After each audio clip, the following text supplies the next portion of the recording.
Hi, magandang araw po sa inyong lahat for our third reading for the day today. Tingnan naman po natin kung ano po ang makikita natin sa third reading of the day today. No, wait. Ayan, buksan lang muna po natin ang ating mga kandida. Tingnan po natin kung ano po ang makikita natin sa third reading of the day.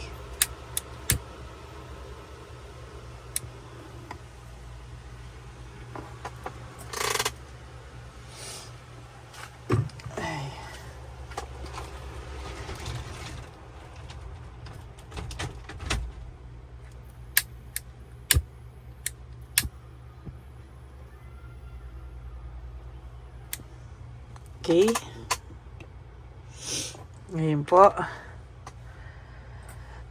Tingnan naman po natin kung ano po ang makikita natin sa third reading of the day today using our cold tarot cards. Okay. Para-sign muna po natin ito.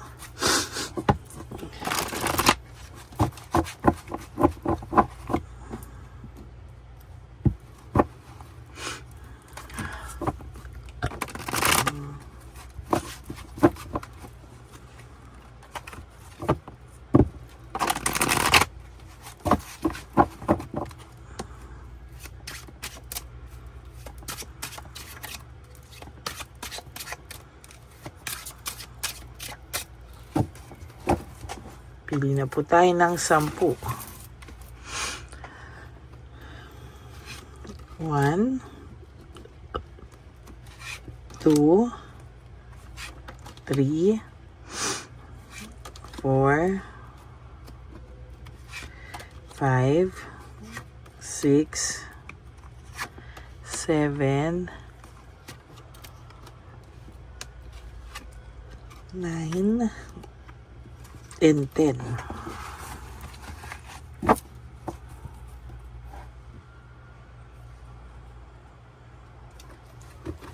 Ito naman po ang ating piliin.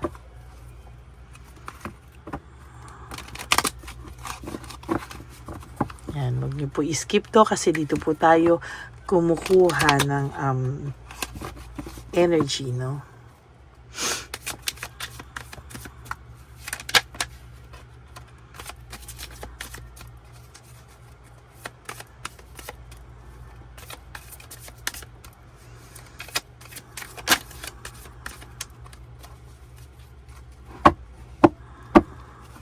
Okay. Pili po tayo ng 10. 1,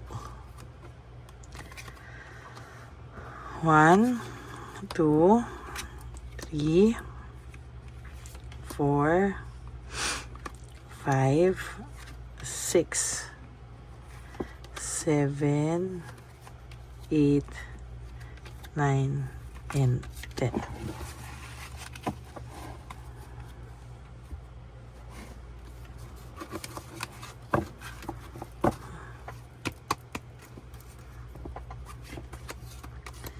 Huwag niyo pong skip to para po makuha natin ang energy nyo.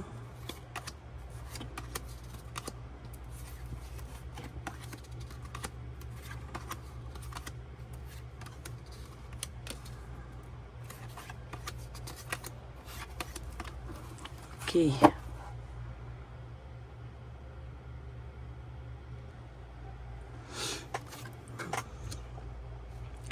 The Tower in reverse, no? Oh my God. Yung Tower po in reverse is pinipigilan niya lang po, no, kung ano po ang mga malas na nararamdaman niya ngayon. As of the moment po, hirap na hirap to, no? Sa dami po ng mga nangyayari sa kanya, hindi niya po ginusto, no? Hindi niya po ginusto. Pero sa totoo lang po, sa nangyayari sa kanya ngayon ay very, very hirap po siya, no?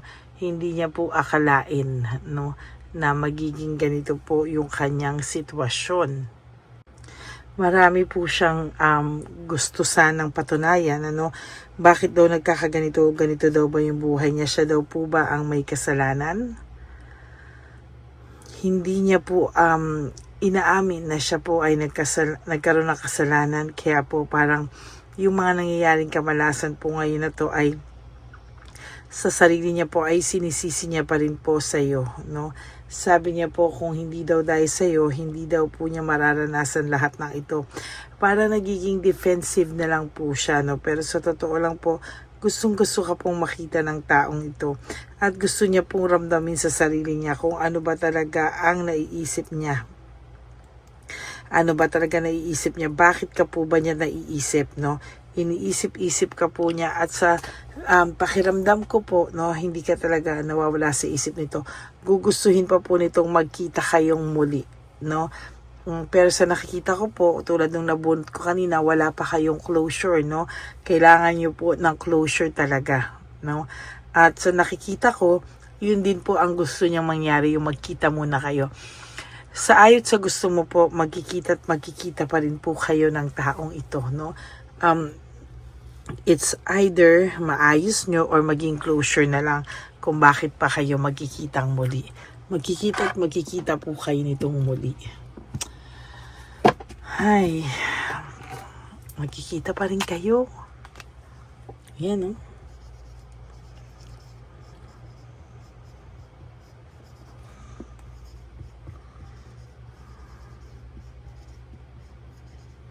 Magkikita at magkikita pa din kayo kahit ayaw mo na. Kahit ayaw mo po o gusto mo po, magkikita at magkikita pa rin po kayo ng taong ito, no? Hindi niya po maintindihan yung sarili niya, pero bakit po iniisip niya? Bakit gusto niya pa pong makipagkita sa'yo, no?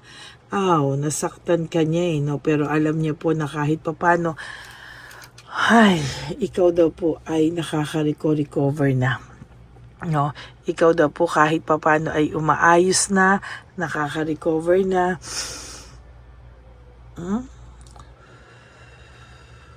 Kahit po papano, ikaw ay naka-recover na, naka-adjust ka na po sa buhay. Okay, for those of you po na mahal pa talaga ang taong ito, pero naka-adjust ka na po sa buhay na wala na ang taong ito sa buhay mo. Masaklap man po, pero parang ayaw mo na sa kanya, no? Hindi mo na siya, hindi naman sa ayaw, pero nakasurvive ka na, kaya mo na nang wala itong taong ito sa buhay mo. At hindi mo na siya para, habulin, ano? Parang hindi mo po ito hahabulin, no? Sa nakikita ko po sa iyo, pagod ka na din, ano? At talagang, ayan, no? Parang nung nag-decide ka na tigilan na itong taong to, talagang tinigilan mo rin naman siya. Talagang trinay mong mag-adjust sa buhay mo, tinry mong mag-survive sa buhay mo. Tinanggap mo na baka nga wala na kayo, talagang pagkatalo na to sa'yo, pero sa totoo lang po, hindi to pagkatalo sa'yo. Para ka pong nabunutan ng tinik after nito, sa totoo lang, no? Panay po siya conflict, panay po sila conflict ng iyong karibal, no?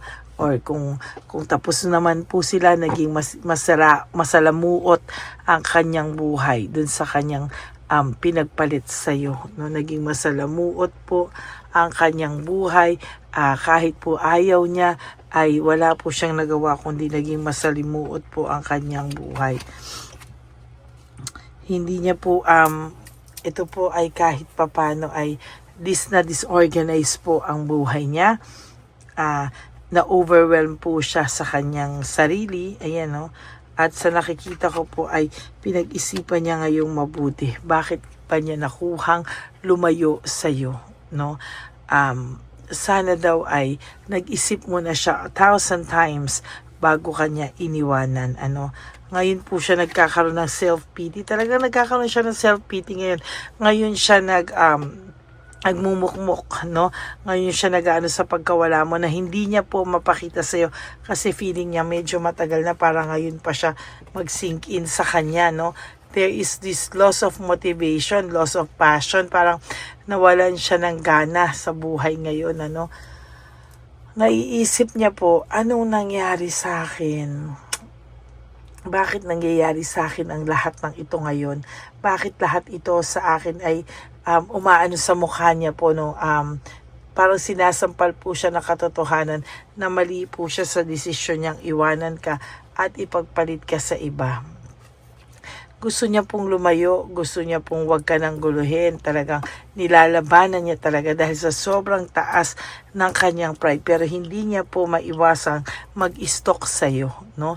Kaya ang isang araw po gagawa to ng paraan para magkita kayo, no? Lahat daw po na ginawa niya ay quick decision. Based lang po sa quick decision, hindi pinag-isipang decision.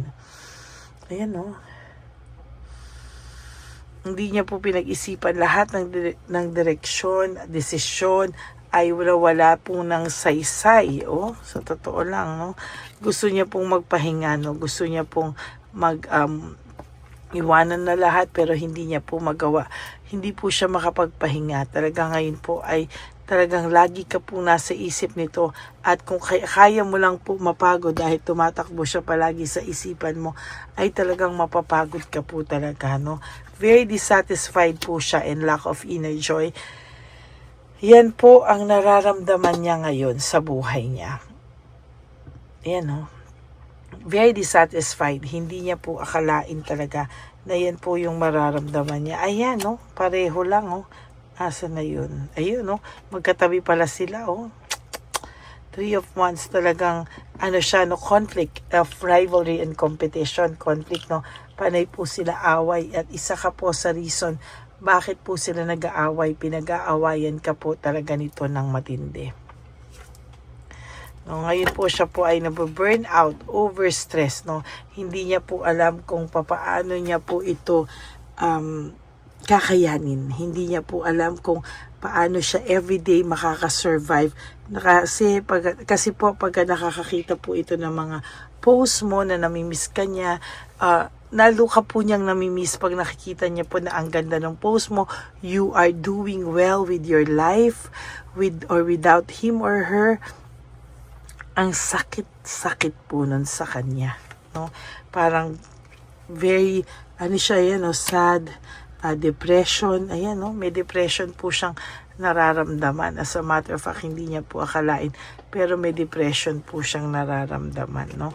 Very confident siya sana nung una, no? Na kahit anong mangyari, pag lumapit siya sa iyo ay talaga naman daw, no? Na makukuha ka pa rin niya. Pero it turns out na nagkamali po siya at hindi po yun gumana, no? Actually, ikaw po ay pa-recover na end the phase, no? And na sa'yo itong mga to, dapat nga tapos na sa'yo itong mga bagay na to. Kaya lang, andyan siya na naman, patukso-tukso na naman to, pastok-stok na naman to, at talagang tipong mahirap talaga siyang kumilos. As a matter of fact, nabunod ko po is lack of initiative, the hangman, lack of initiative, meaning kahit po anong gustuhin niyang lumapit sa iyo, parang inaano niya na lang po sa tadhana, na tadhana ang magpaano sa inyong dalawa. Pero sasabihin ko po sa iyo, ang sa nakikita ko po dito ngayon ay naiisip niya po talaga yung partnership na meron kayo, no? Naiisip niya po yan at hindi po mawala sa isipan niya kung ano po yung partnership na yan, na nasa mabuti na daw po siyang kalagayan. Ayan, nagre-reflect po siya ngayon. Ngayon po siya nagre-reflect sa mga bagay-bagay, Ang sinasabi niya po dito is nando na siya sa kama, nagbanig pa siya. At yung banig na nakuha niya may surot pa.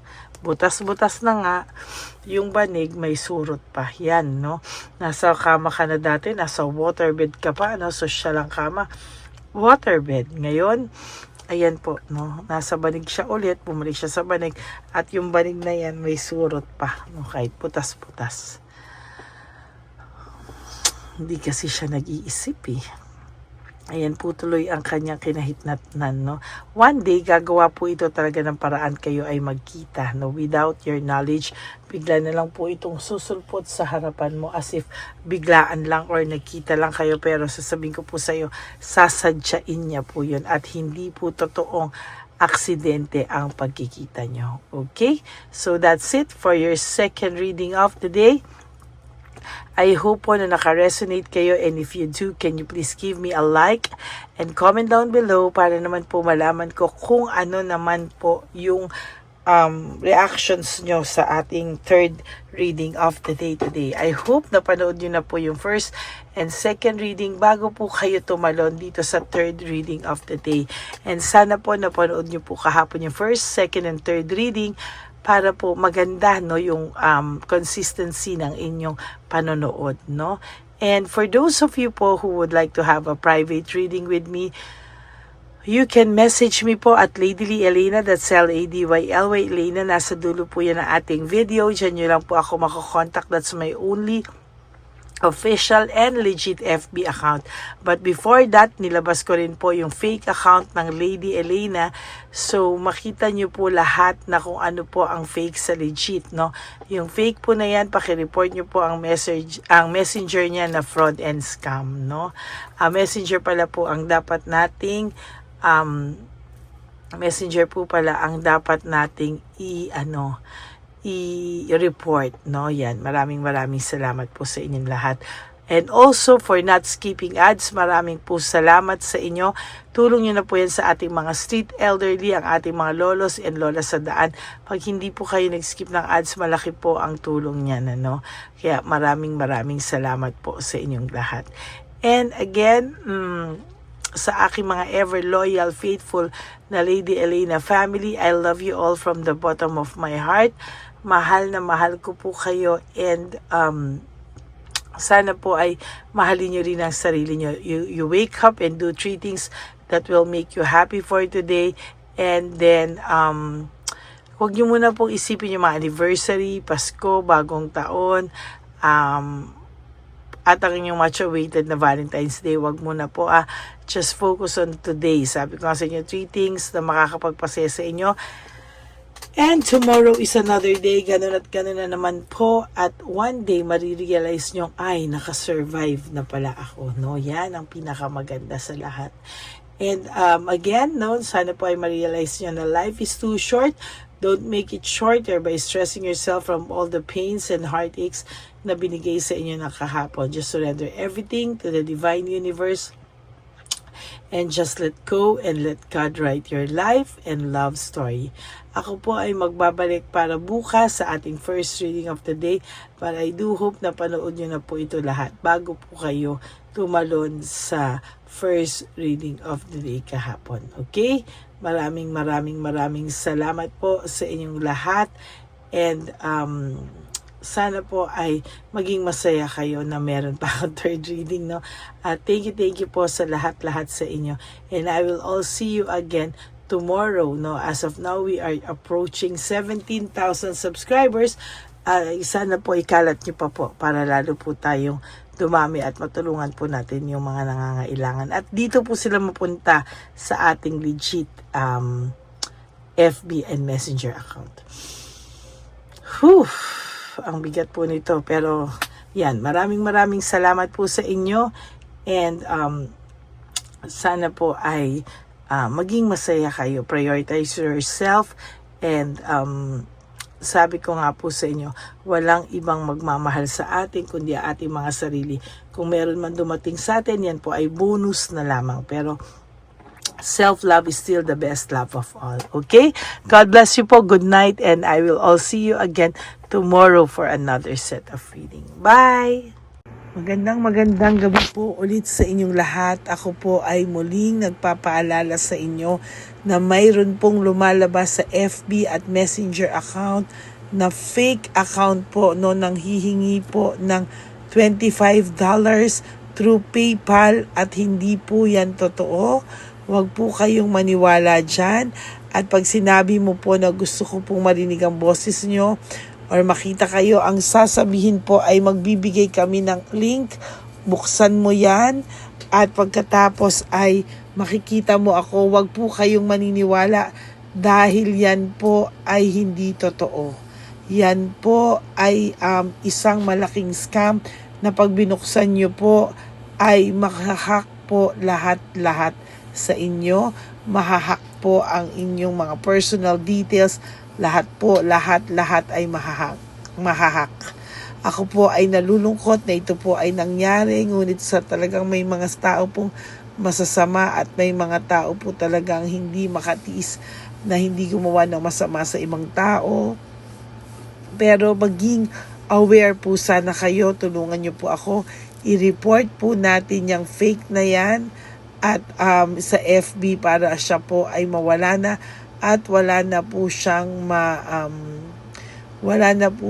mabiktima pa. No? Nandyan po lahat ng details at maraming salamat po sa inyong lahat. Maraming salamat po sa inyong lahat at mag-iingat po kayo.